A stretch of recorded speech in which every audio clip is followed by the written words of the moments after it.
Bom dia, queridos, graça e paz. É um privilégio para mim estar reunidos com vocês essa manhã. Para aqueles que não me conhecem, meu nome é Ian. E eu gostaria de pedir a vocês que já abrissem comigo a Escritura Sagrada, no segundo livro de Samuel, capítulo de número 11.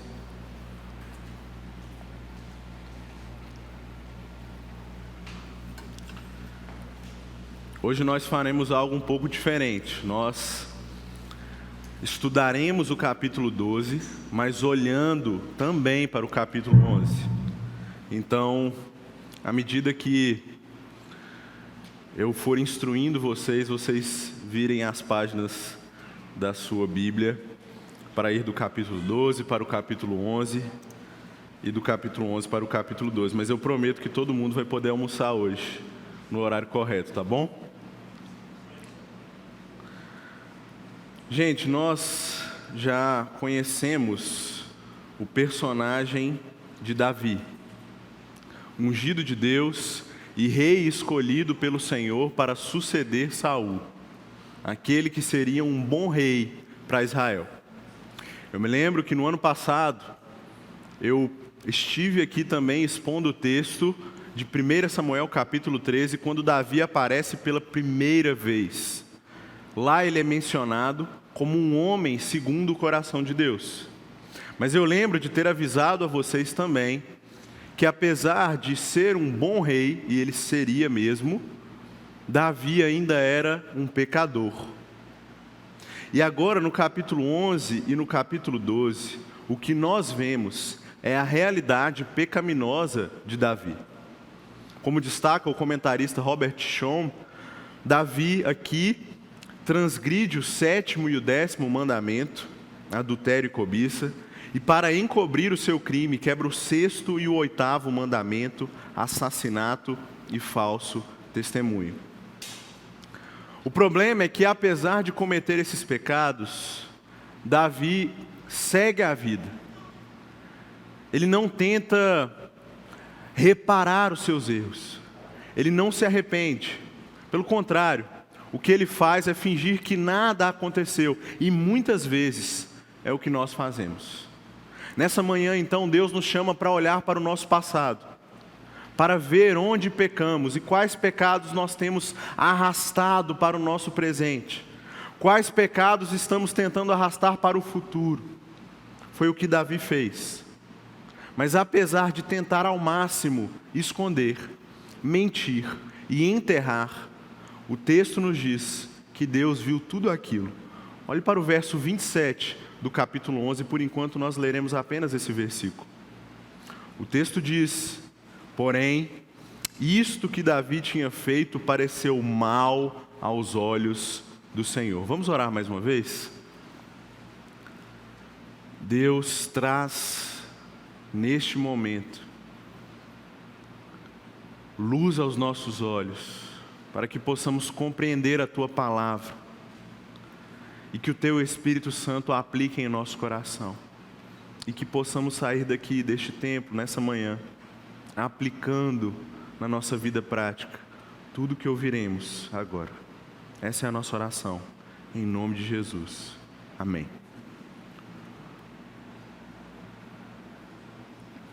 Como eu disse, queridos, Davi é um homem pecador. E agora, no capítulo 12, o que vai acontecer é que Deus, preocupado com o seu servo, preocupado com o seu filho, não permite que ele continue em pecado. Pelo contrário, Deus está muito interessado em trazer Davi ao arrependimento, como Ele está muito interessado em trazer cada um de nós ao arrependimento. Ele não deixa passar. Muito pelo contrário, Ele envia o seu profeta chamado Natã para ir até Davi e repreendê-lo, mostrar a ele o seu pecado. O que esse texto nos ensina é que o passado pecaminoso precisa ser tratado. A grande questão é como nós fazemos isso.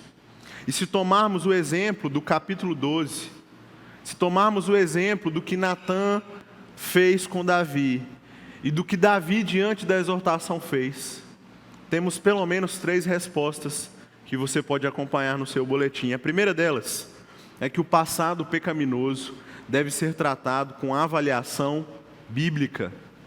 Vá para o capítulo 12 agora, a partir do verso 1. Não se perca, eu vou direcionar você sempre, capítulo 12 ou capítulo 11, tá bom? Capítulo 12, verso 1 diz: o Senhor enviou Natã a Davi.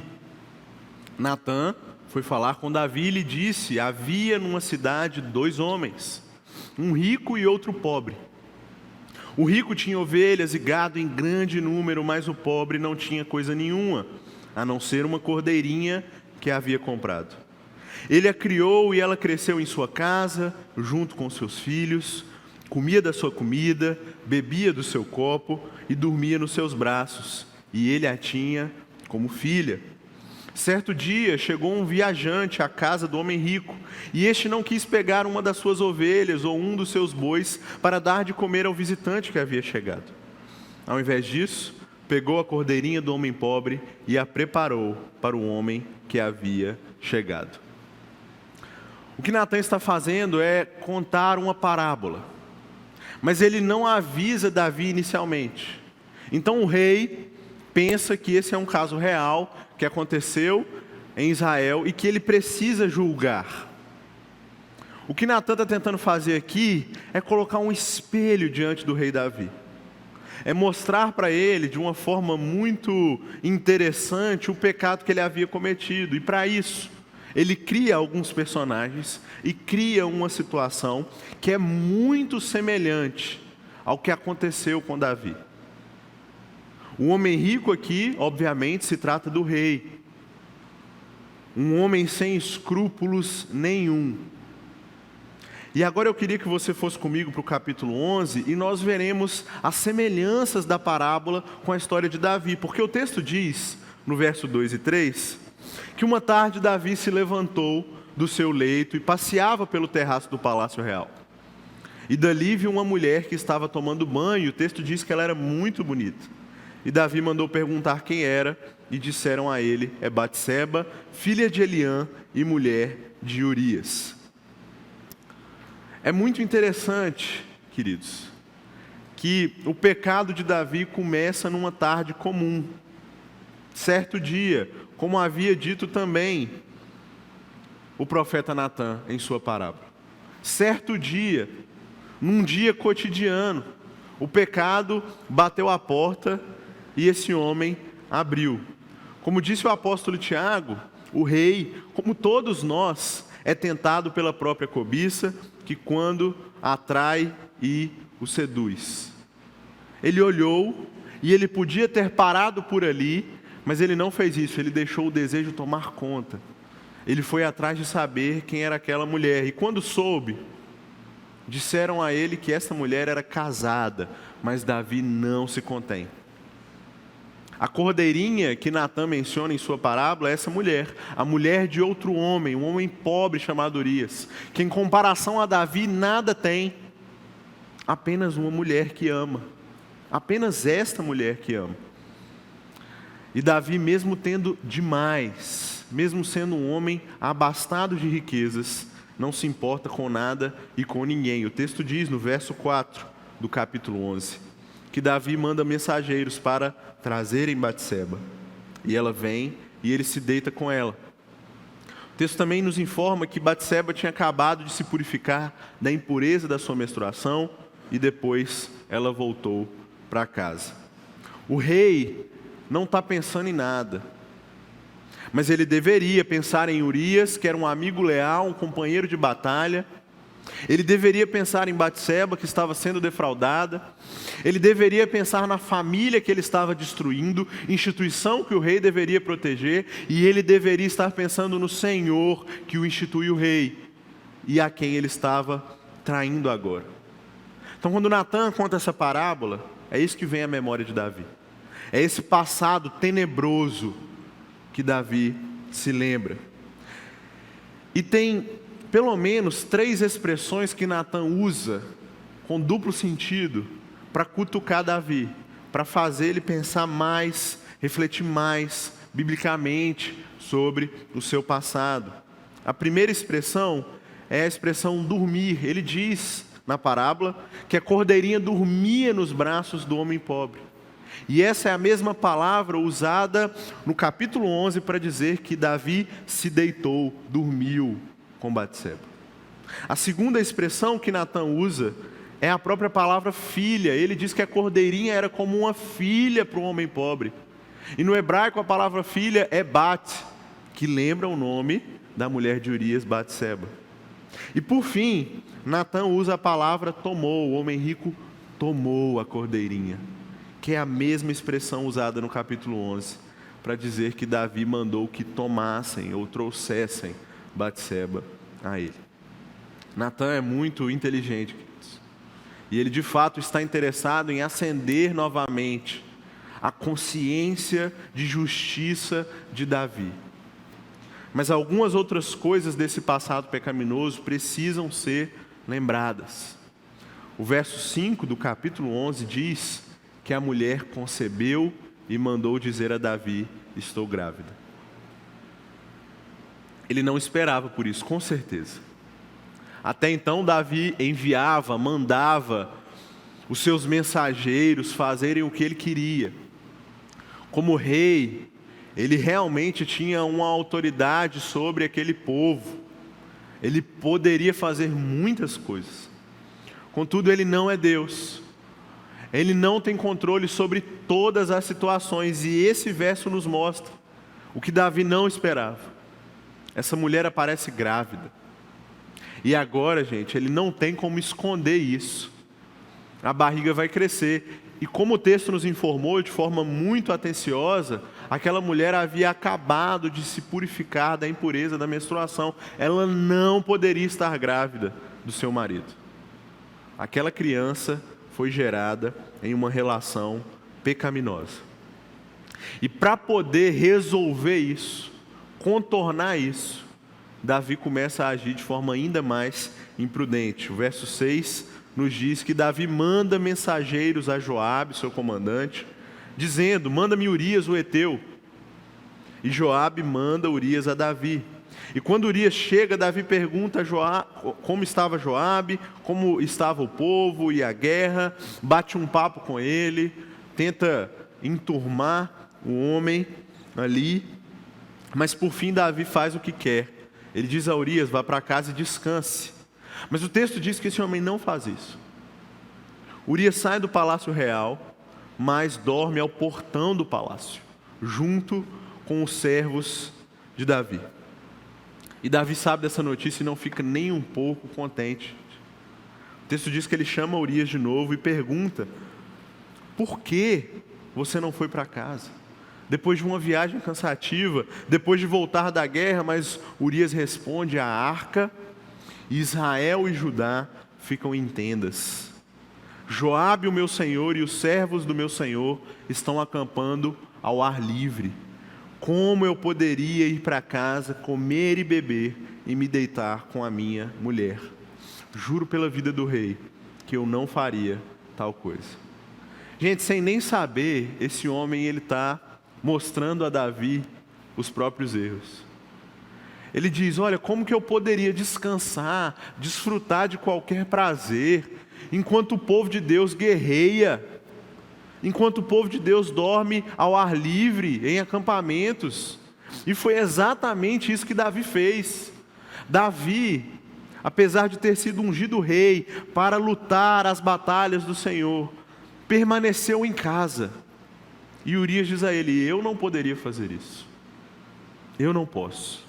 Ainda que eu esteja aqui na minha terra, eu não vou me dar ao luxo de ir para casa, porque isso seria desonrar os meus irmãos.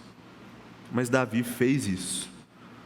Além de tudo, como aponta o comentarista, embora Urias considere errado dormir com a sua própria esposa enquanto o exército de Israel luta, Davi não tem escrúpulo para isso. Pelo contrário, ele dorme até com a esposa de outro homem. Nesse momento, gente, Davi deveria perceber o que ele estava fazendo, recuar, dar um passo para trás. pedir perdão ao Senhor e tentar resolver essa situação de forma santa e justa, sofrendo as consequências do pecado, mas ele não faz isso. O coração dele está endurecido e ele continua na sua tentativa de contornar a situação, agora fazendo Urias pecar. Verso 12 e 13 diz que Davi o convidou para comer e beber com ele e o embebedou. E à tarde Urias saiu e foi deitar-se no seu leito na companhia dos servos do seu senhor, porque ele não foi para casa. Um pastor certa vez disse que Urias bêbado é mais piedoso que Davi sóbrio, e é verdade.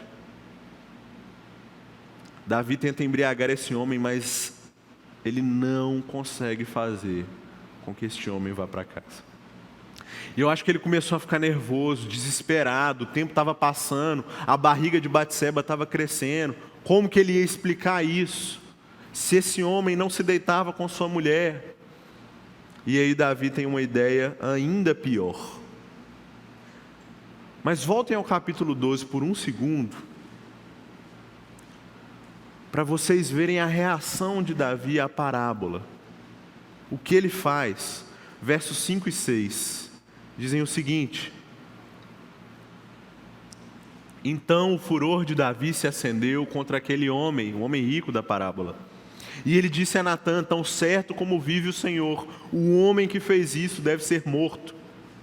E pela cordeirinha restituirá 4 vezes, porque fez uma coisa dessas e porque não se compadeceu. O senso moral de Davi aqui é bíblico. Ele sabe o que é cobiça, sabe o que é furto, sabe o que é injustiça, sabe o que é pecado, e sabe que o preço do pecado é a morte. Ele tem uma consciência exata do que deve ser feito. Por exemplo, a Escritura já dizia que aquele que rouba do rebanho de outro deve restituir 4 vezes mais. Ele se atenta para isso, ele sabe o que deve ser feito, ele julga com justiça. Mas ao mesmo tempo, ele assina a sua própria sentença. Ao mesmo tempo, e ele ainda não sabe, ele está falando sobre ele mesmo. Ele deveria morrer.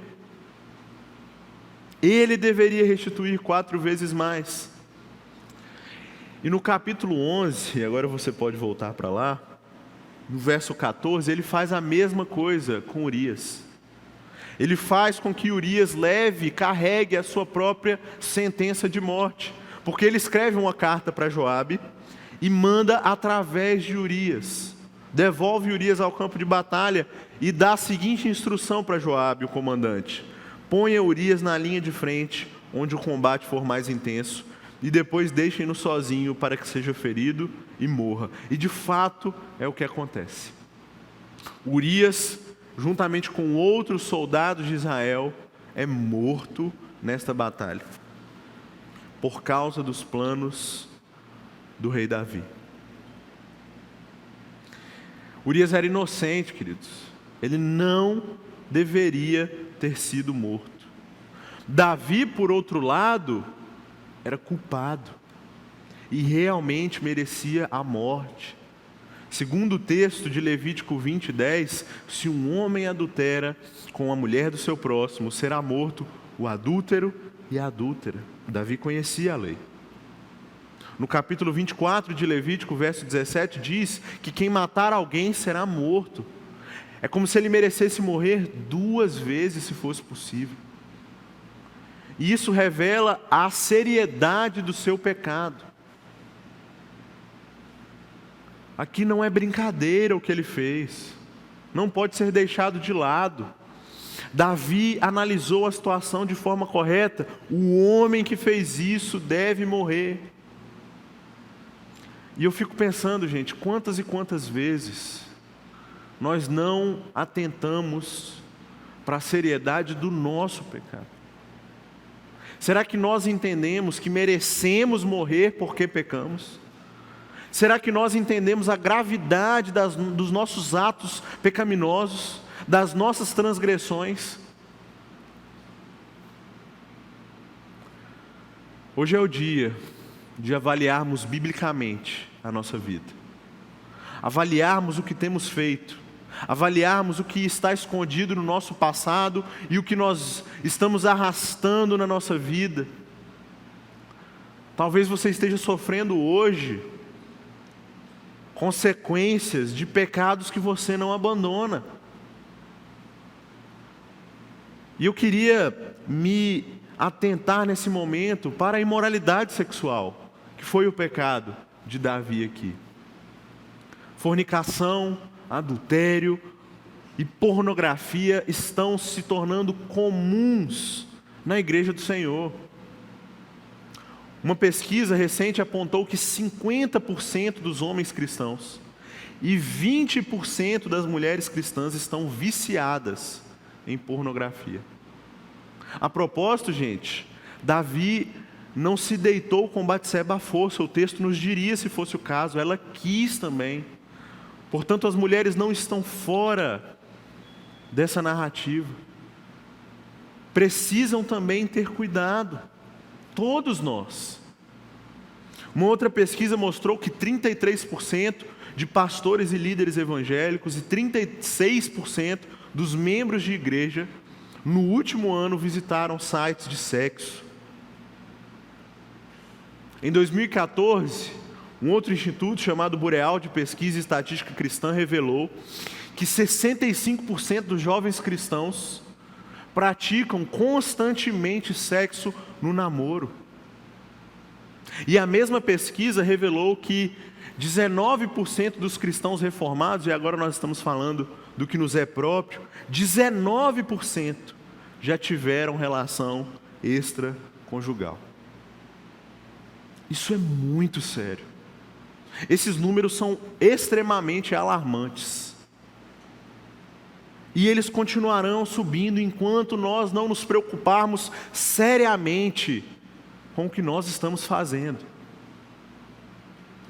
Porque agora, ao que me parece, olhando para essas estatísticas, é que nós estamos imitando o pior de Davi. Mas nós não deveríamos fazer isso, queridos. Se atentem nesse momento, aproveitem que estão num culto, em um momento tão espiritual, para se arrepender, para buscar ao Senhor, para se ver livres desses pecados. E se vocês ainda não estão nessa estatística, orem ao Senhor para que não entrem. Tenham cuidado com a tentação, não brinquem com a tentação. Fujam dela. Às vezes a gente quer testar o nosso senso moral, testar os limites da nossa força na luta contra o pecado, mas não precisamos testar. O diagnóstico é só um: o pecado é mais forte. E enquanto nós tentamos brincar com ele, nós continuaremos caindo em tentação. Então aproveita esse momento, faz o que Davi fez, quando de fato se arrependeu. Depois de ser confrontado por Natã, ele escreve o Salmo 51. E lá ele pede: lava-me completamente da minha iniquidade, Deus.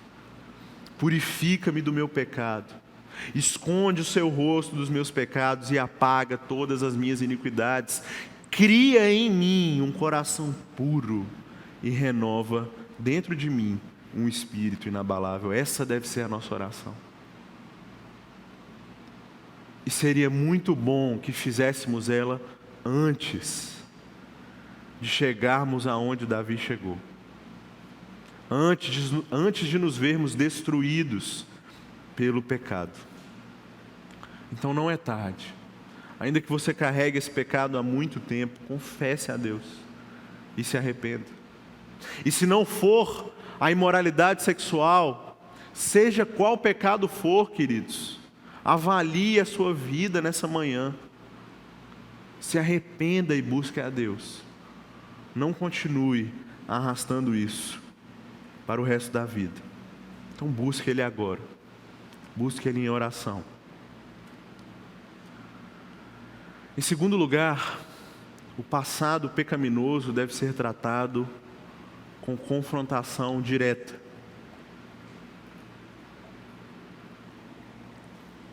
No capítulo 12, verso 7, O texto diz que Natã disse a Davi: esse homem é você. Assim diz o Senhor, o Deus de Israel: eu o ungi rei sobre Israel, e eu o livrei das mãos de Saul. Eu lhe dei a casa de seu senhor, as mulheres de seu senhor, e também lhe dei a casa de Israel e de Judá, e se isto fosse pouco, eu teria acrescentado tais e tais coisas. Primeiro, Natã faz Davi refletir sobre a sua própria moral, a sua justiça. Agora, ele vai direto ao ponto. Ele diz: Davi, isso é você. Mas é muito interessante porque antes de tratar especificamente sobre o pecado de Davi no passado, ele trata da graça de Deus no passado. Olha o que Deus fez por este homem. O fez sucessor do trono. Deu a ele riquezas, mulheres. Ele não precisava de mais nada. Mas ainda assim Deus diz: olha, se você precisasse e pedisse, eu daria. Deus é muito gracioso com esse homem. Foi no passado, continua sendo agora e será, nós veremos isso, ainda mais gracioso. Mas Davi não se importa com isso, muito pelo contrário, e Natã está chamando a atenção dele: meu irmão, olha quantas coisas Deus lhe deu, você não precisava ter feito isso. Mas é muito interessante também, que lá em 1 Samuel, quando o povo pede um rei a Samuel, um rei segundo ou a semelhança das outras nações, Samuel alerta: reis são reivindicadores. Reis tomam para si as coisas do povo, tomam os filhos para a guerra, que foi o que Davi fez com Urias, e tomam as filhas, que foi o que Davi fez com Batseba. Então, mais uma vez, apesar de ser um homem santo e justo, Davi tem o poder lhe subindo a cabeça. E por mais que Deus tinha dado como rei, e com um coração pecaminoso, Davi queria mais, como a sanguessuga que diz: dá, dá. Mas agora, gente, agora ele não pode mais pedir muitas coisas, a não ser perdão ao Senhor. Porque Natã continua no verso 9: por que desprezou a palavra do Senhor, fazendo o que era mal aos olhos dele? Com a espada você matou Urias o heteu, tomou por esposa a mulher dele, depois de o matar com a espada dos filhos de Amon. É provável que Davi pensasse antes que estava tudo bem.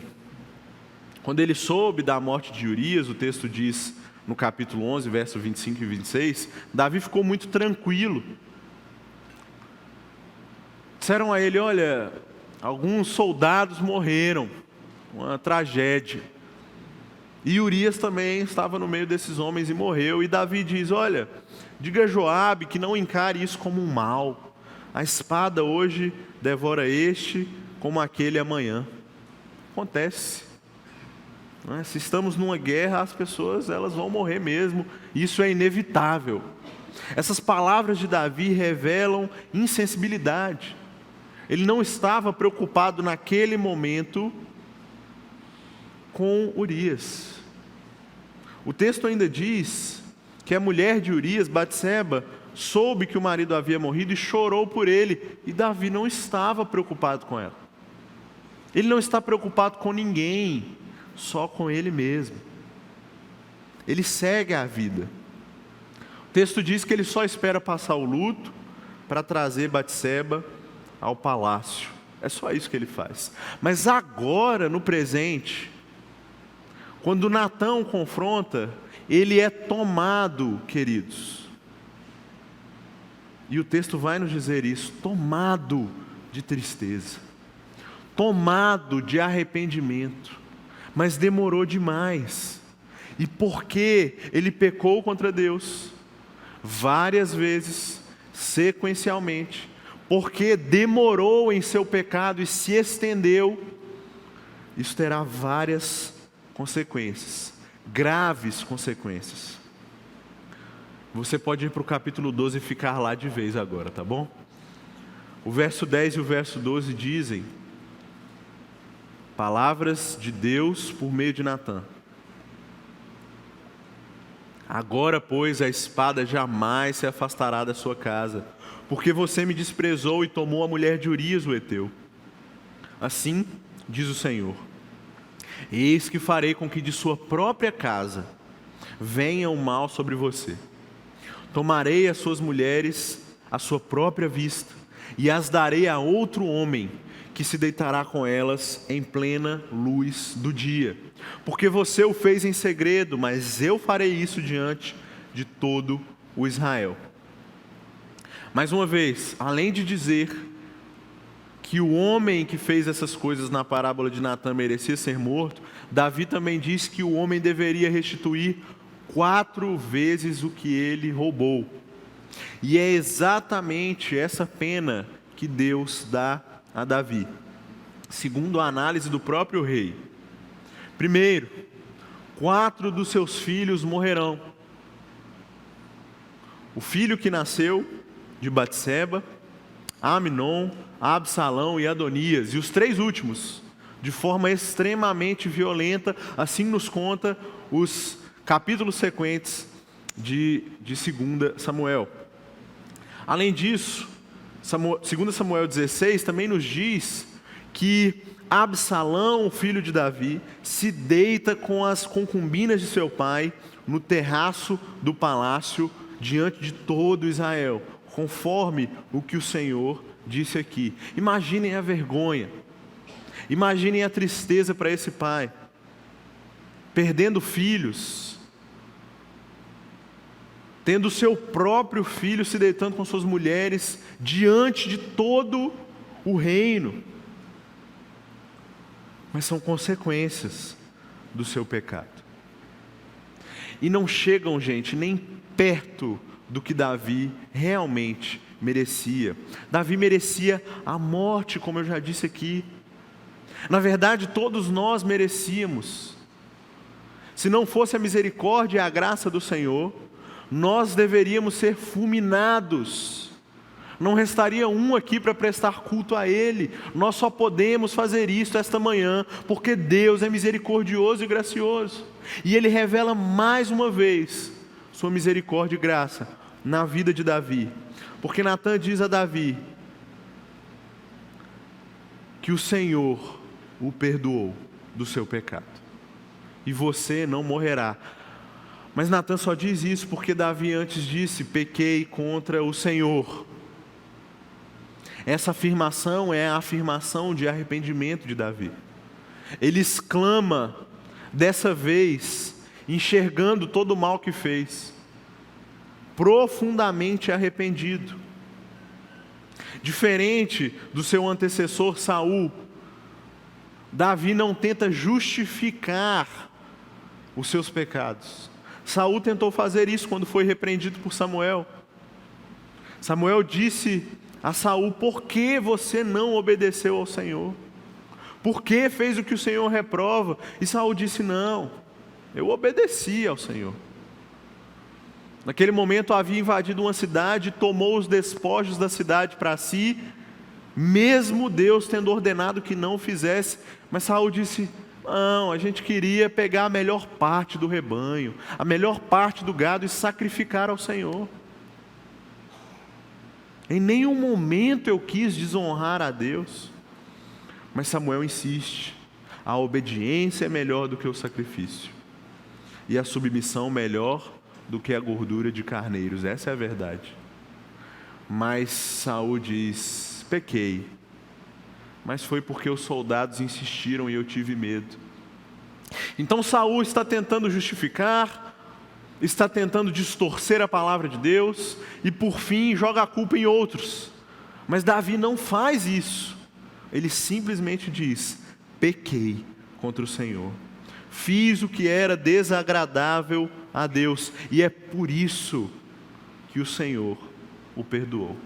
A diferença entre Davi e Saul não é muito sobre quem peca ou não, mas como reage diante da confrontação, diante da repreensão.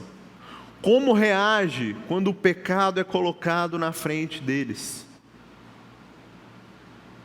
Saul age de forma totalmente antibíblica, sem arrependimento, mas Davi não. Ele tem um coração quebrantado.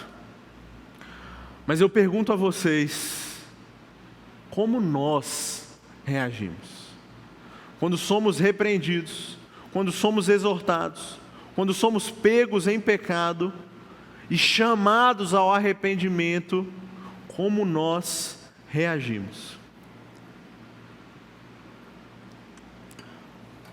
Alguns de nós, e eu já ouvi muito isso, dizem: eu só presto contas a Deus, eu não devo nada a ninguém, ninguém paga minhas contas, só Deus pode me julgar. Mas quem diz isso se esquece que foi Deus quem instituiu a igreja, o cuidado mútuo e a disciplina eclesiástica. Deus ordenou que nós, enquanto povo dele, auxiliássemos uns aos outros na santidade. Portanto, é obrigação do povo de Deus repreender um ao outro, exortar um ao outro. E nós deveríamos ouvir a exortação e nos arrependermos. Quando o nosso pastor, os nossos líderes, o nosso líder de pequeno grupo vem até nós, e porque nos viu em pecado, por amor e zelo, diz: olha, cuidado, interrompa esse pecado, pare de fazer isso. A gente simplesmente deveria ouvir, pedir perdão ao Senhor e dar glória a Deus porque alguém está cuidando de nós. Mas ao invés disso nós falamos: e fulano, que cometeu o mesmo pecado, e ciclano, que não foi disciplinado, e A ou B, que tem pecados muito maiores. Essa é a resposta de Saul. Essa é a resposta de um ímpio. A resposta de um cristão será sempre: pequei contra o Senhor. E eu sei que é difícil, gente. Sei que às vezes parece que as pessoas estão tentando apontar o dedo para nós, que alguns estão querendo se mostrar mais santos do que nós, mas não é isso. Nós estamos em uma igreja bíblica, saudável, que se preocupa com a saúde dos seus membros, que se preocupa com a alma de cada um aqui. Por isso, gastamos tempo no ensino, por isso gastamos tempo na organização do culto, gastamos tempo nos pequenos grupos. Por isso, porque estamos preocupados. E é por esse mesmo motivo que nós também repreendemos e exortamos. É por esse mesmo motivo que você deveria dar glória a Deus. Se você é feliz com uma pregação expositiva, com um culto bíblico, seja feliz também com uma igreja que exorta, com uma igreja que disciplina. Por outro lado, se nós somos chamados a ouvir a repreensão, também somos chamados a repreender. E aqui eu não estou dizendo apenas que líderes, pastores, deveriam fazer isso, mas nós, como membros do corpo de Cristo, devemos repreender uns aos outros, repreender o nosso irmão quando é pego em pecado. Essa repreensão é amorosa, é zelosa. Mark Dever diz: como podemos amar as pessoas e não as tratar da mesma forma que Paulo tratou o homem adúltero em 1 Coríntios capítulo 5? Ou como Jesus nos instruiu em Mateus 18: se nós amamos, nós repreenderemos. Se nós amamos, nós exortaremos. Se nós amamos, nós nos preocuparemos uns com os outros. Não existe isso de eu vou me preocupar com a minha vida espiritual, com a minha vida devocional e os outros que se virem. Isso não é uma atitude cristã. nós nos preocupamos com todos os outros. E Tiago nos diz, gente, que essa preocupação, ela tem recompensa. Ele diz: meus irmãos, se alguém entre vocês se desviar da verdade e alguém o converter, saibam que aquele que converte o pecador do seu caminho errado salvará da morte a alma dele e cobrirá uma multidão de pecados. Então os esforços valem a pena. Vale a pena ir até o irmão, conversar com ele. Mas um parêntese aqui, isso deve ser feito com sabedoria, com humildade, com respeito. Não podemos ser autoritários ou agressivos. Se vamos fazer isso, façamos como Paulo instruiu em Gálatas 6:1.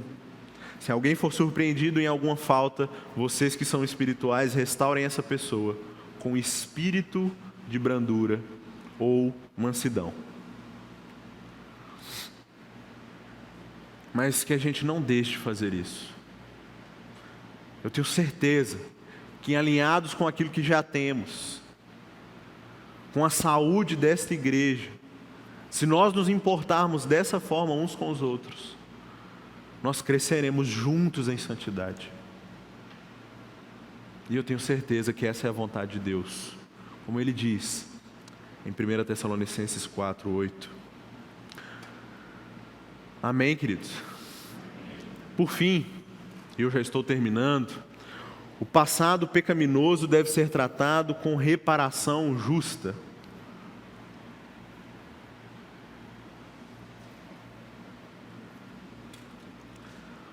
Os versos 14 e 15 dizem o seguinte: mas porque com isto você deu motivo a que os inimigos do Senhor blasfemassem, também o filho que lhe nasceu morrerá.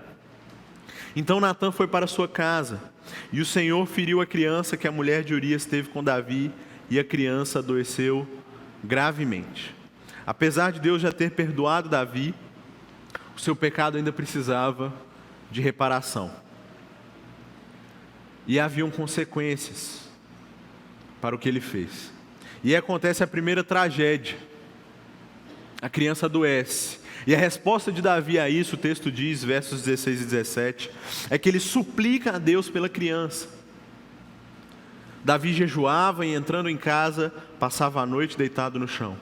Então os anciãos do seu palácio se aproximaram dele para levantar ele do chão, mas ele não quis e nem comeu com eles. Aqui Davi tem esperança. Esperança de que, se apelar à corte divina, Deus o responderá poupando a criança. Mas infelizmente não é o que acontece. No 7º dia, verso 18, a criança morre. A criança morre. E Davi recebe essa informação. Deve ter sido imensamente triste para ele. E aqui, gente, eu queria destacar uma coisa importante. Às vezes, na Escritura, uma enfermidade ou até mesmo a morte é associado ao pecado de uma outra pessoa, nesse caso, os pais, por exemplo. Mas nós não podemos tomar isso como uma doutrina. Estamos falando de uma narrativa. Algumas coisas aqui aconteceram especificamente com Davi. Mas ao mesmo tempo é interessante observar que o texto não tem problema nenhum em atribuir a Deus a doença dessa criança, por causa do pecado. Então, algumas vezes você poderá chegar à conclusão de que certos sofrimentos na sua vida são ou foram causados pelo pecado que você cometeu. Isso pode acontecer. O que não pode acontecer é você levar isso como um dogma para as outras pessoas. E se vê um irmão doente ou sofrendo, ao mesmo tempo chegar à conclusão de que foi por algum pecado. Um irmão uma vez me disse que a vida cristã não é feita de karmas, e é verdade. Então nem todo sofrimento é por causa do pecado, mas aqui é. Aqui de fato, a criança adoece por causa do pecado de Davi, morre por causa do pecado de Davi. É consequência disso. Deus disciplina Davi dessa forma. E é complexo e difícil para a gente entender isso, como uma criança é morta. E é uma explicação que não se pode dar em 1 hora de pregação. Mas eu queria refletir com vocês sobre o outro lado. O fato do sangue do inocente, neste texto, apontar para Cristo. Aqui uma criança que ainda não teve nem consciência para pecar, perde a vida por causa do pecado de outro. Nós sabemos que o Cordeiro inocente, aquele que de fato não pecou nunca, que foi puro em toda a sua vida, morreu pelos nossos pecados. É por causa de Jesus que Davi não morre. Jesus é de fato o único que pode propiciar. Ele é de fato aquele que pode salvar. E quando o próprio Cristo derrama seu sangue, Ele atinge a cada um de nós, atinge a Davi e a Batseba, cobre os pecados de cada um de nós e desses homens da história da Escritura. Então Deus só poupa o rei, porque não poupou o próprio filho. E além disso, Deus pode consolar Davi. Ele pode abraçar Davi porque entende o que é perder o próprio filho para a morte. Mas a diferença entre o filho de Davi e o filho de Deus, Jesus Cristo, é que o filho de Davi não volta à vida aqui. Nós vamos falar sobre isso agora. Mas Cristo ressuscita ao terceiro dia. E isso é a maior comprovação de que a oferta do seu sacrifício foi aceita por Deus. E nós podemos ter fé e confiança e segurança na sua salvação. Mas o texto diz, continuando, verso 20 a 23, que Davi, descobrindo o que aconteceu com seu filho, se levantou do chão, lavou-se, ungiu-se, trocou de roupa e entrou na casa do Senhor e o adorou. Depois voltou para o palácio e pediu comida, e puseram-na diante dele, e ele comeu. Os seus servos não entenderam o que estava acontecendo e perguntaram: o que é isso que o Senhor fez? Quando a criança estava viva, o Senhor jejuou e orou e chorou, mas depois que ela morreu, se levantou e se pôs de pé a comer. E Davi respondeu: enquanto a criança ainda estava viva, jejuei e chorei, porque eu dizia: talvez o Senhor se compadeça de mim, e a criança continuará viva, mas agora que ela morreu, por que jejuar? Poderei eu trazê-la de volta? Eu irei até ela, mas ela não voltará para mim. Esse trecho é importante para nós, apesar de um pouco confuso. Talvez a gente fique tão perdido quanto os soldados do palácio ficaram.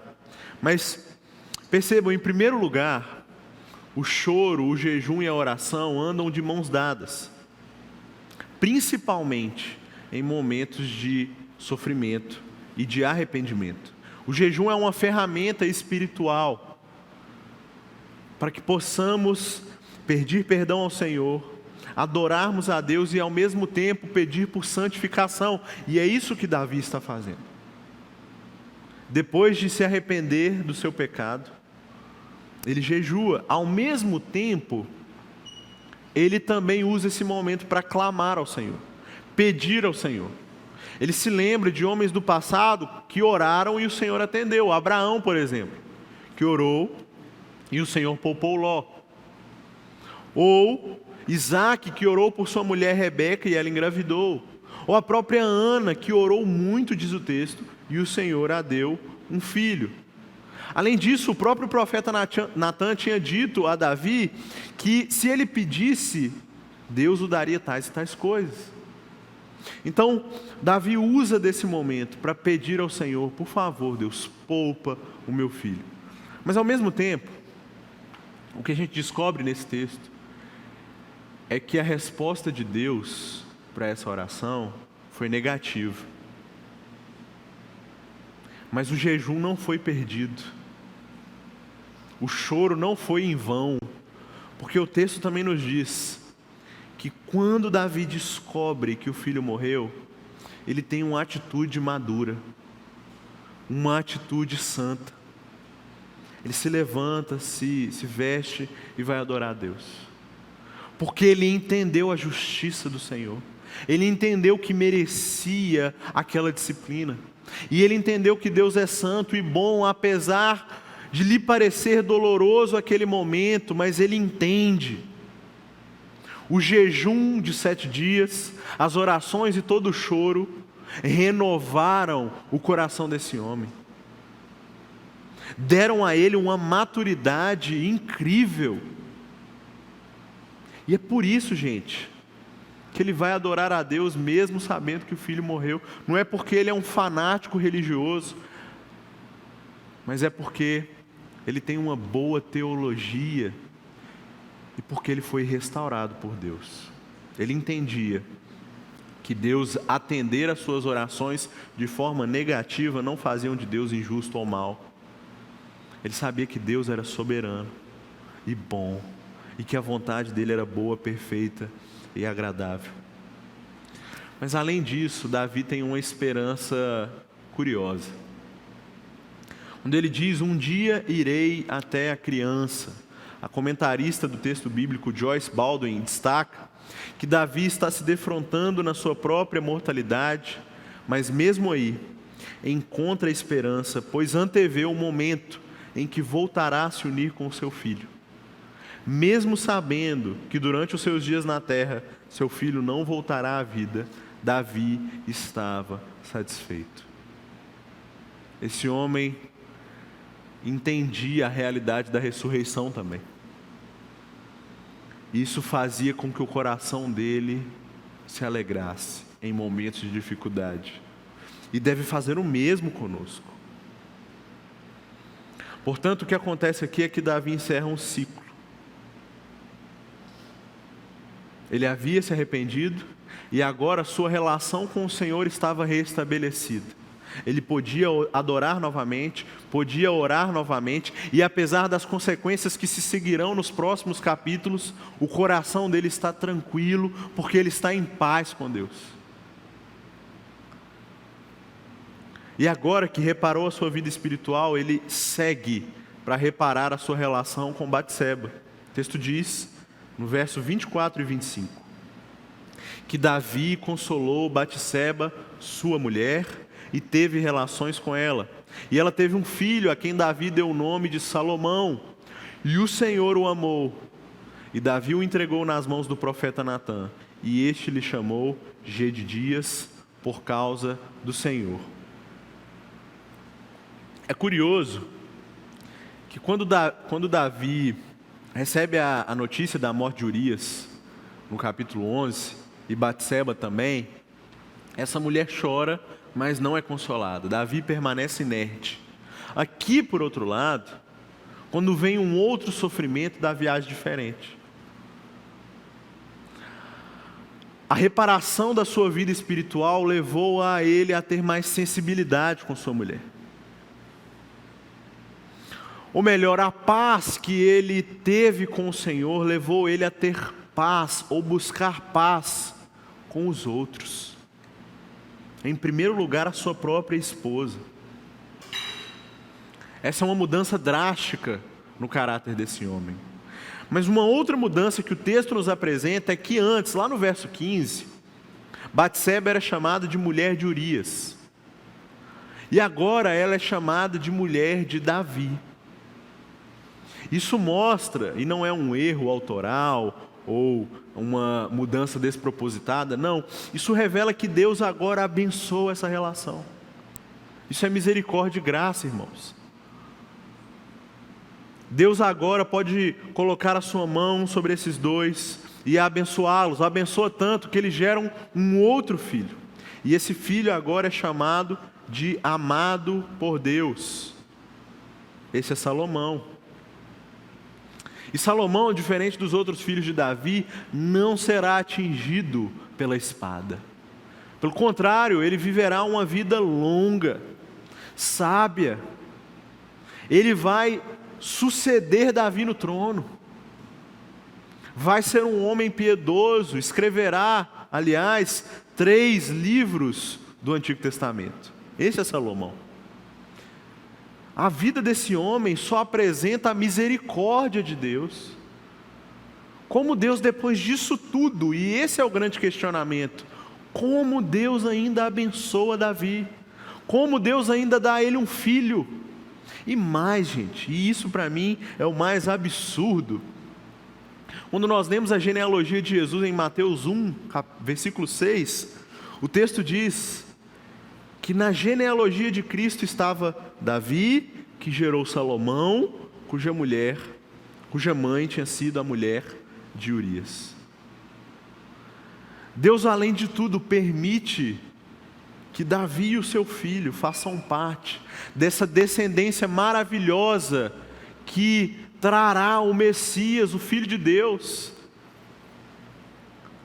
Isso significa que Deus não perdeu o controle em nenhum momento, por nenhum segundo, mas Ele esteve o tempo todo com sua mão soberana, operando na vida desse homem. O desprezo de Davi não faz com que o Senhor despreze a aliança que tem por ele.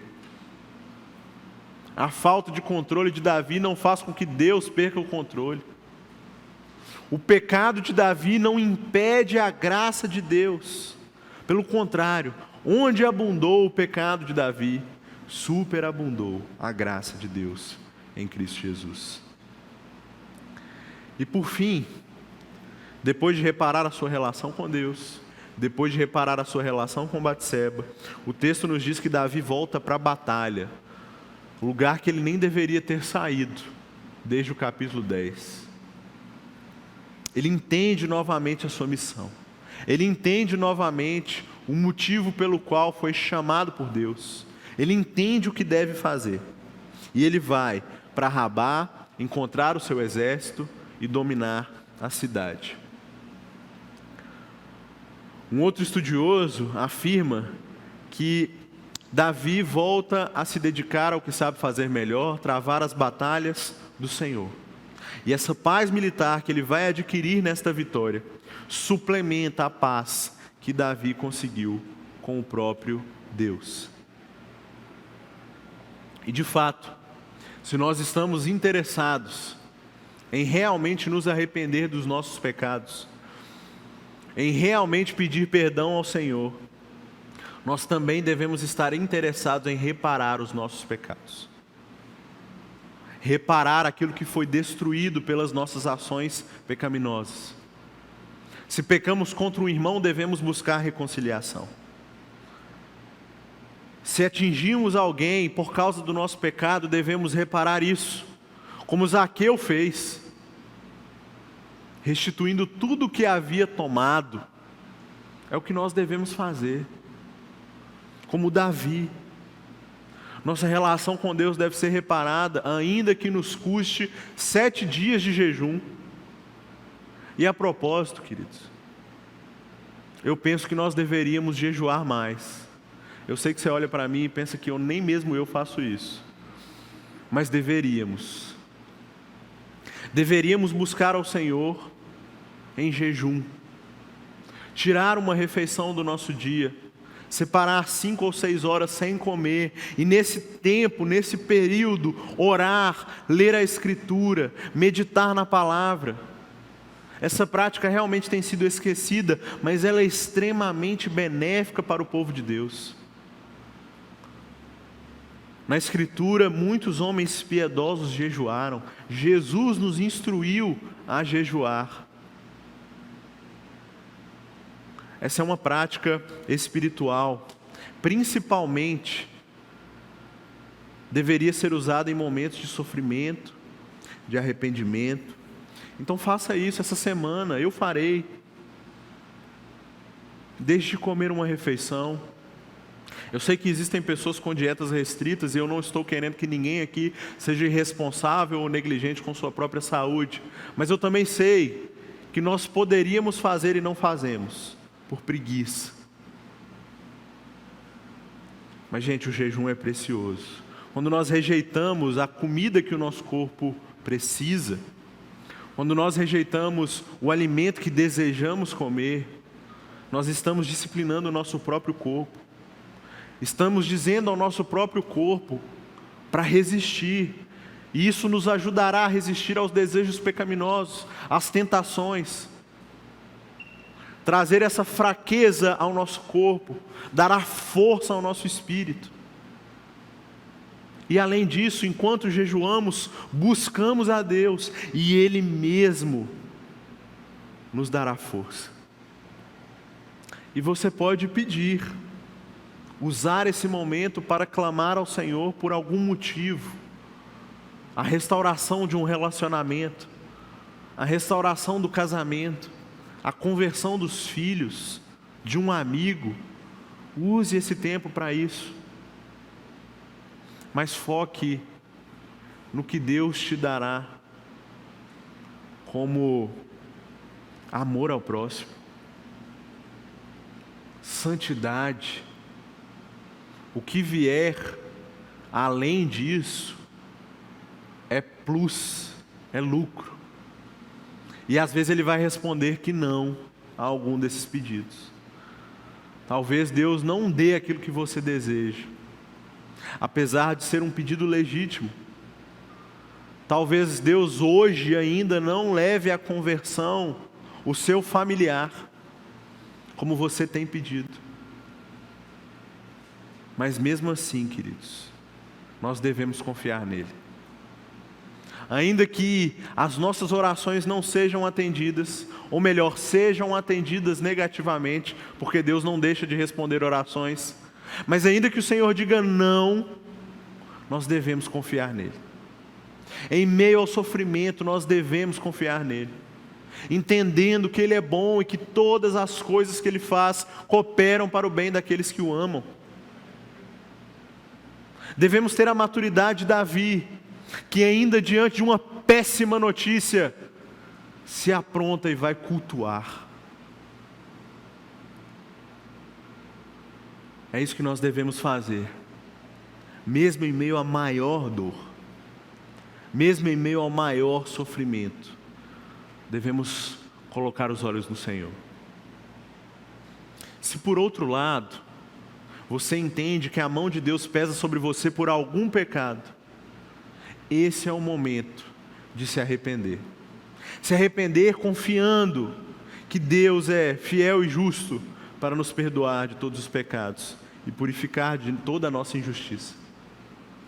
Mas se arrependa, irmão. Busque a Deus. Busque ao Senhor. Não deixe passar esse momento, muito pelo contrário, use ele agora para ir até Deus. Analise o seu passado. Seja confrontado pela palavra de Deus e repare o que você fez. Abaixe sua cabeça nesse momento, vamos orar mais uma vez.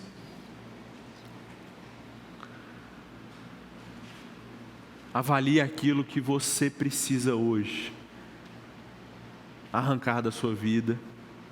Avalie aquilo que você precisa hoje se arrepender e pedir perdão ao Senhor.